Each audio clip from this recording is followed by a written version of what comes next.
मैं विक्रम सैनी एक बार फिर से स्वागत करता हूं आपका एमबीएन साइंस स्कूल की ऑनलाइन क्लासेज में। आज अपन रसायन विज्ञान का टॉपिक पढ़ेंगे।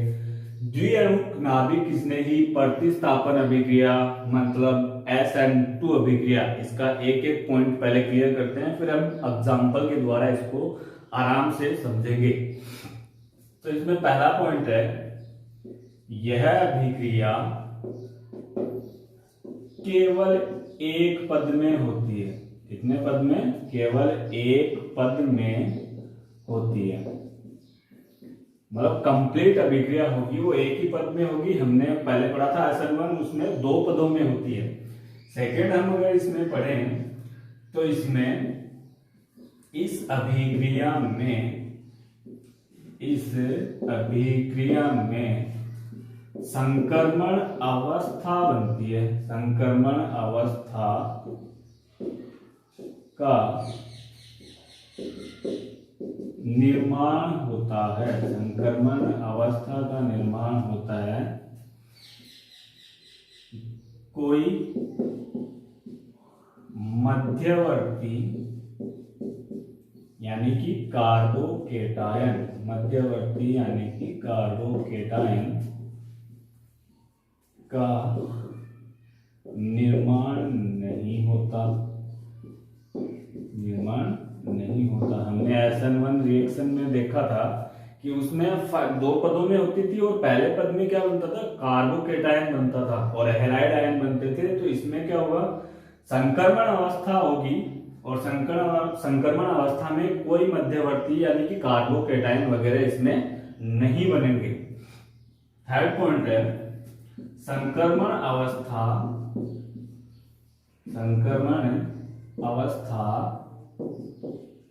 निर्माण में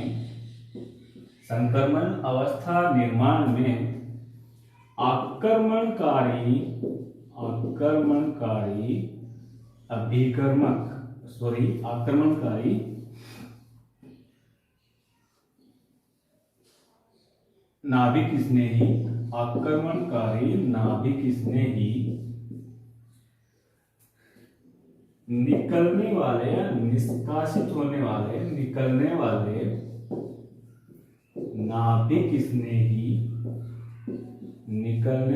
नाभिक स्नेही के विपरीत दिशा से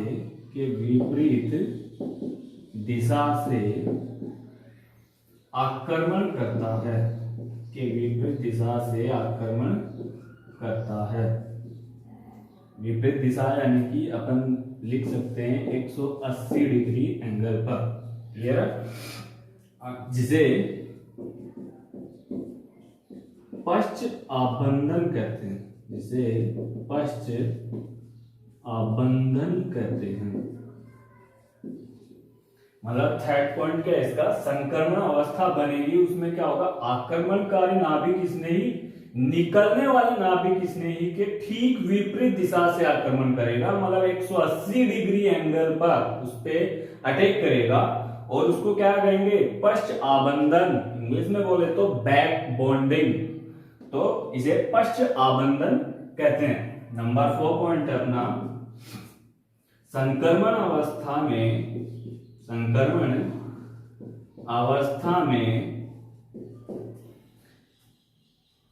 आक्रमणकारी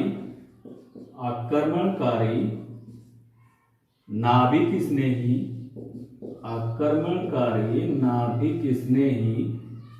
व निकलने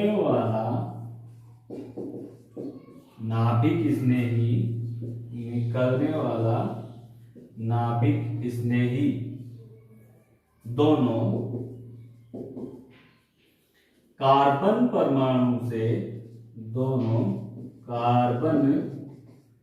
परमाणु से आंशिक रूप से जुड़े होते हैं।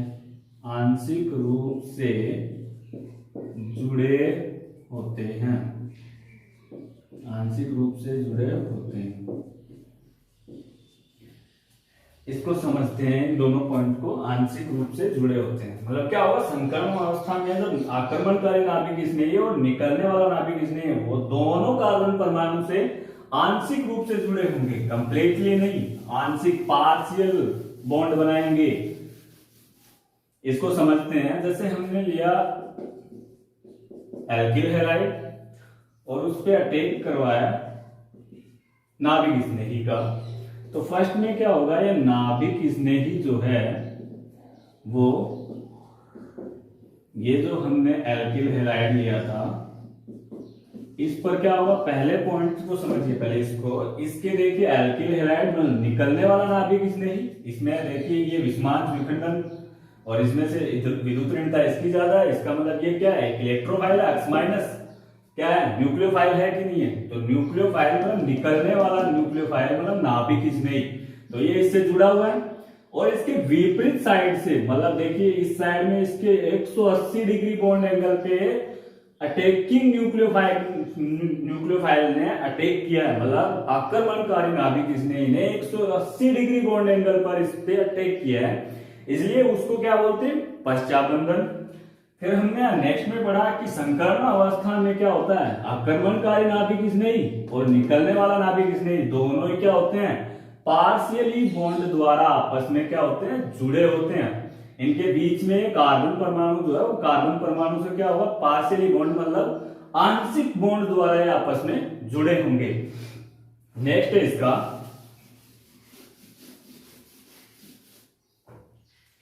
5th नंबर पॉइंट,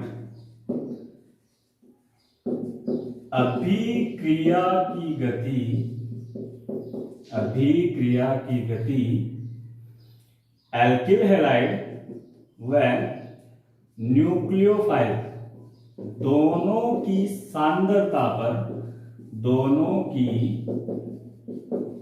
सांद्रता पर निर्भर करती है, दोनों की सांद्रता पर निर्भर करती है। अतः यह अभिक्रिया, अतः यह अभिक्रिया द्विअणुक नाभिक स्नेही, द्विअणुक नाभिक स्नेही प्रतिस्थापन अभिक्रिया कहलाती है, प्रतिस्थापन अभिक्रिया कहलाती है।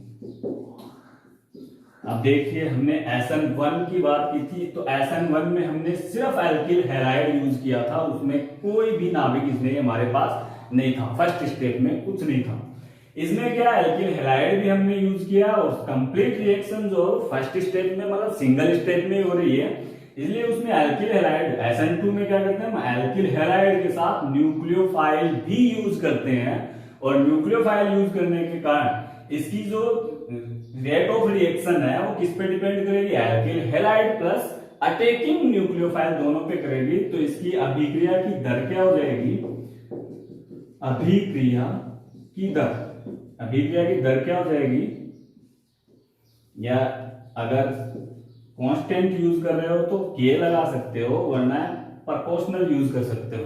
तो प्रोपोर्शनल यूज कर लेते हैं। प्रोपोर्शनल देखिए एल्किल हैलाइड की सांद्रता कितनी है, 1 मोल, तो 1 मोल ये है और साथ में क्या है, अटैकिंग न्यूक्लियोफाइल, अटैकिंग न्यूक्लियोफाइल, और ये भी कितना है, 1 मोल।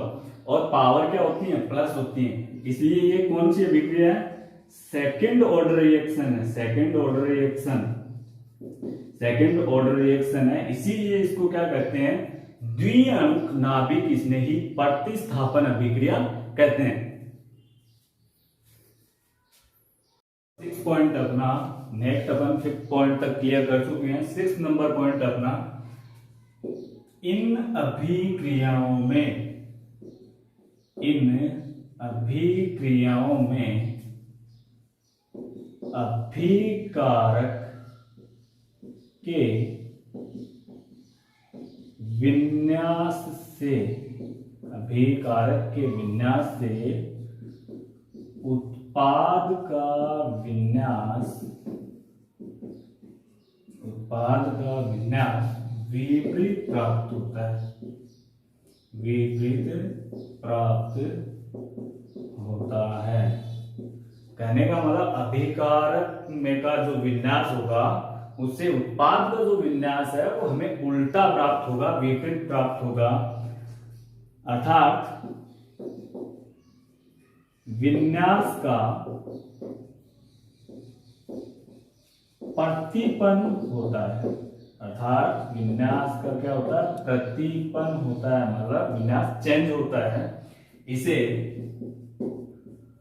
वार्डन प्रतिलोमन, वार्डन प्रतिलोमन कहते हैं। मतलब जो विन्यास हमें उल्टा प्राप्त होगा, विपरीत प्राप्त होगा, उसको हम क्या कहेंगे, वार्डन प्रतिलोमन।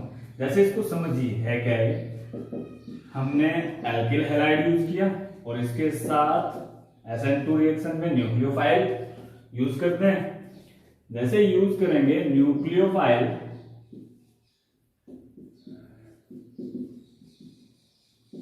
और हैलोजन, दोनों कार्बन के साथ क्या होंगे, पार्शियली बॉन्ड द्वारा अटैच होंगे, मतलब आंशिक बंध द्वारा ये दोनों क्या होंगे, जुड़े होंगे। नेक्स्ट प्रोसेस में क्या होगा, ये जो बॉन्ड है, ये पार्शियली जो बॉन्ड है और कार्बन और हैलाइड वाला जो बॉन्ड है, ये धीरे धीरे क्या होता जाएगा, वीक होता जाता है, मतलब हैलाइड आयन उससे बाहर निकलते जाते हैं। और जो न्यूक्लियोफाइल नाभिक स्नेही वाला जो है, अटैकिंग नाभिक स्नेही वाला, वो बॉन्ड धीरे धीरे स्ट्रॉन्ग होता जाता है। और नेक्स्ट में हमें एज ए रिजल्ट जो मिलता है वो ये प्राप्त होता है।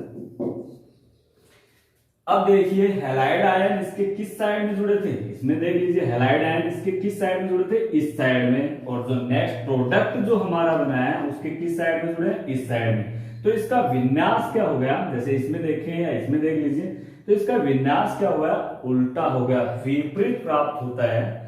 तो इसको मतलब हमने SN1 रिएक्शन में पढ़ा था कि दो प्रकार के प्राप्त होते हैं, एक तो रिटेंशन, एक इन्वर्जन। तो हमें जो इसका जो कॉन्फ़िगरेशन विन्यास जो प्राप्त हुआ वो क्या हुआ, इन्वर्जन प्राप्त हुआ है, मतलब उल्टा प्राप्त हुआ। इसी को क्या कहते हैं हम, वार्डन प्रतिलोमन। इसको एग्जांपल द्वारा और अच्छे से समझेंगे आगे, एग्जांपल द्वारा समझेंगे इसको। पहले पॉइंट क्लियर कर लेते हैं। तो 7 नंबर पॉइंट है, इन अभिक्रियाओं में CH के कार्बन परमाणु पर, CH के कार्बन परमाणु पर जुड़े एल्किल समूह, जुड़े एल्किल समूह आक्रमणकारी, जुड़े एल्किल समूह आक्रमणकारी नाभिक स्नेही के आक्रमण को, नाभिक स्नेही के आक्रमण को बाधित करते हैं, बाधित करते हैं। अतः कार्बन परमाणु पर, अतः कार्बन परमाणु पर जुड़े एल्किल समूह में, एल्किल समूह में वृद्धि के साथ एल्किल हैलाइड की क्रियाशीलता घटती है। क्रियाशीलता क्या होती है, घटती है। मतलब इन अभिक्रियाओं में जो एल्किल हैलाइड हम यूज करते हैं, उस एल्किल हैलाइड पर जितनी ज्यादा मात्रा में एल्किल समूह जुड़े होंगे, जितने एल्किल समूह जुड़े होंगे, उतना ही नाभिक स्नेही उस पर आक्रमण कम कर पाएगा, क्योंकि वो उसमें त्रिविम बाधा उत्पन्न करते हैं। कौन सी बाधा, त्रिविम बाधा उत्पन्न करते हैं, जिसको इंग्लिश में बोलते हैं स्टेरिक हिंड्रेंस। त्रिविम बाधा उत्पन्न करते हैं। और जितने कार्बन परमाणु पर एल्किल समूह की संख्या बढ़ती जाएगी, उतना ही एल्किल हैलाइड की क्रियाशीलता घटती जाएगी। ये अपन समझेंगे अभी, पहले और देखते हैं।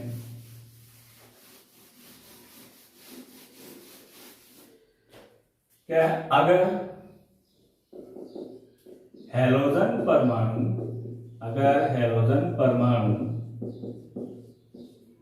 समान हो, अगर हैलोजन परमाणु समान हो तो SN2 अभिक्रिया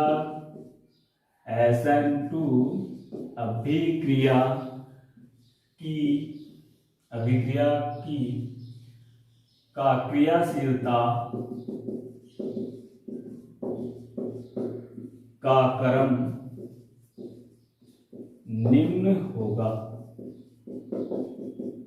मतलब अगर हैलोजन परमाणु अगर समान हो तो अभिक्रिया की क्रियाशीलता का क्रम क्या होगा।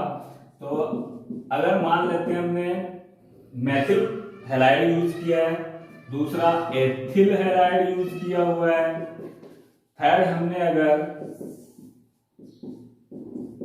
सेकेंडरी हैलाइड यूज किया हुआ है, सेकेंडरी हैलाइड समझते हो, 2 डिग्री हैलाइड, नेक्स्ट अपना 3 डिग्री हैलाइड अगर यूज किया हुआ है, तृतीयक हैलाइड आयन यूज किए हुए हैं, हैलाइड यूज किया हुआ है, तो इनकी क्रियाशीलता का क्रम क्या होगा। तो हमने अभी एक पॉइंट पढ़ा है कि जैसे जैसे कार्बन परमाणु पर एल्किल समूह बढ़ते जाएंगे वैसे वैसे क्या होगा, इसका क्रियाशीलता भी घटती जाएगी। अब देखिए इस हैलाइड आयन जिस कार्बन से जुड़ा उस कार्बन से कोई भी नहीं जुड़ा हुआ है, तो इस पर कोई एल्किल समूह नहीं जुड़ा हुआ, इसलिए सबसे ज्यादा क्रियाशीलता होगी इसकी।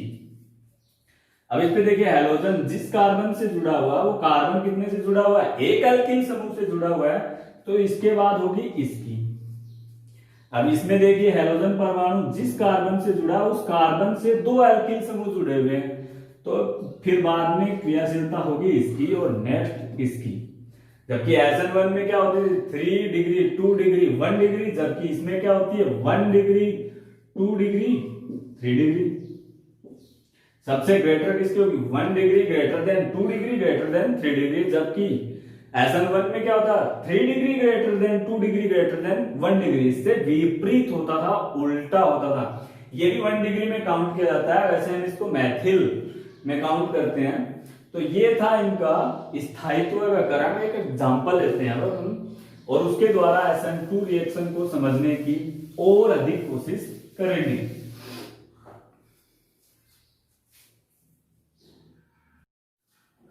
जैसे मान लेते हैं हमने एग्जांपल लिया CH3Cl, मैथिल क्लोराइड हमने यूज किया है। क्या यूज किया, मैथिल क्लोराइड यूज किया और एक नाभिक स्नेही यूज किया, क्योंकि SN2 रिएक्शन कर रहे हैं तो नाभिक स्नेही इसके साथ होगा, क्योंकि एक स्टेप होगी। फर्स्ट स्टेप में क्या होगा, ट्रांजिशन स्टेट बनेगी, संक्रमण अवस्था, और संक्रमण अवस्था में क्या होता है न्यूक्लियोफाइल है, मतलब आक्रमणकारी जो नाभिक स्नेही है वो निकलने वाले नाभिक स्नेही के ठीक विपरीत दिशा में आक्रमण करेगा 180 डिग्री कोण पर। तो पहले इसका आक्रमण करवाते हैं। नाभिक स्नेही जो है वो ठीक कार्बन परमाणु पर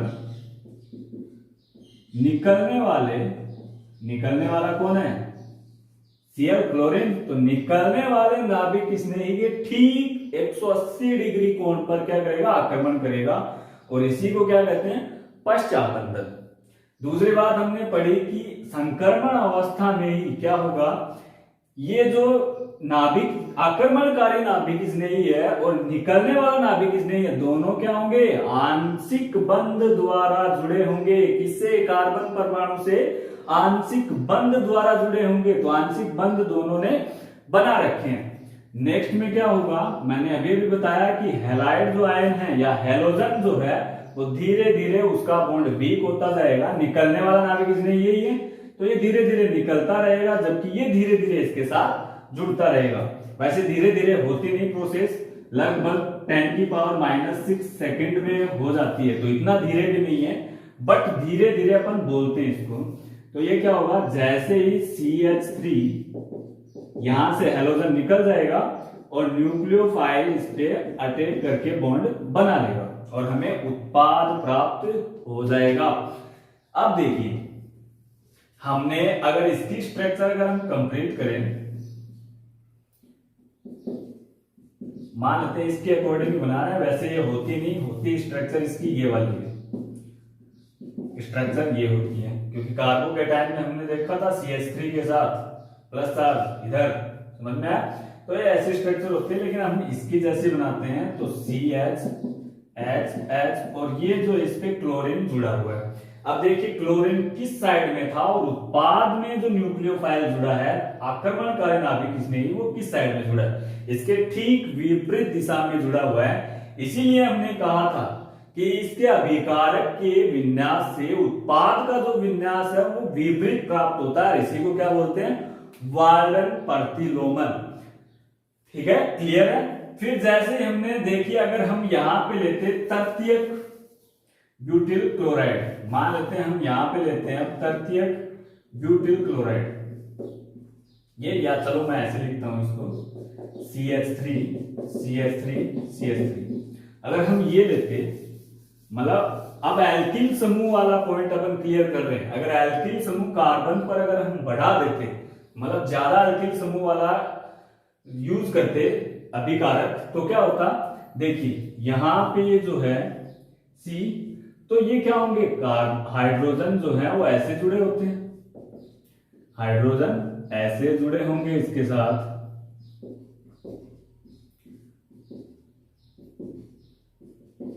तो ये यहां पे जुड़ा होता है Cl। अब आक्रमणकारी नाभिक इस नहीं तो इसके ठीक विपरीत दिशा में ये Cl जो हैलोजन यहां पे जुड़ा होगा, ये नाभिक इस नहीं तो ठीक इसके विपरीत दिशा में आक्रमण करेगा।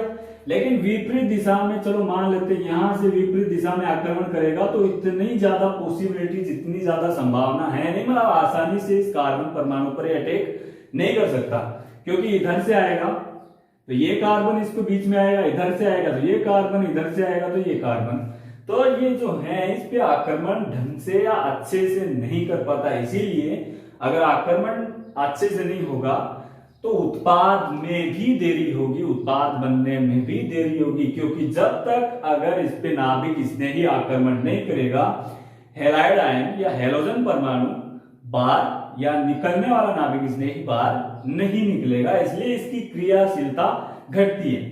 जबकि अगर हम उसकी बात करें तो H यहां पे Cl लगा हुआ है, अब इतना बाधित नहीं कर रहा है इसको, क्योंकि इन दोनों के बीच में बहुत ज्यादा स्पेस है, जबकि इसमें स्पेस नहीं था।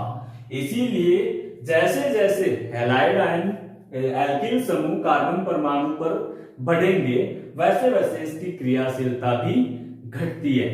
अब अपन नेक्स्ट इसमें पढ़ेंगे SN1 रिएक्शन और SN2 रिएक्शन में अंतर।